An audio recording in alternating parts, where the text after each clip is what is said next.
后来这个罢免着立委陈碧维，这个拜六就要来投票，那力拢把握着最后的时间来冲刺。明仔载，挺陈碧维的团体要来举办着一场台湾民主的长骨汤的音乐晚会来反罢免。那另外一边的罢免团体嘛要来举办着欢送三 Q 之夜，邀请着国民党的带头来徛台，嘛提出着陈碧维集团搏斗的行为。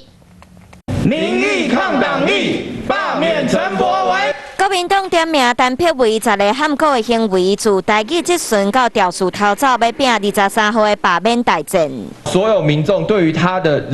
这个人的诚信以及他在立院的问政表现是非常不满意的。台中人给了陈柏惟一次机会，陈柏惟的仇恨言论却把这样的一个光荣感形同在上面贴上一点阴影。国民党炮火真强，3Q 团队明仔载要伫龙井大广场举办欢送3Q 之暝，包括前国民党主席江启臣、中共董事长赵少康专员告急，党主席朱立伦嘛亲身出马来催票。陈碧维是选伫家己顶摆看开票宣布胜选的台中高铁边的停车场举办小型民主音乐会，诉求是反恶霸。过去号称正常轮的朱立伦现在非常的不正常啊，一直骂，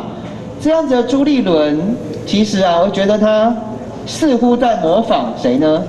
张亚中。陈碧维反罢免主题是台湾民主长骨汤音乐晚会，嘉宾无看到任何的政治人物，却看到吴音玲伫名单。巴龙前董事长吴音玲嘛喊着伫面册发文章，呼吁台中第2选区的乡亲陪陈碧维各行一段路。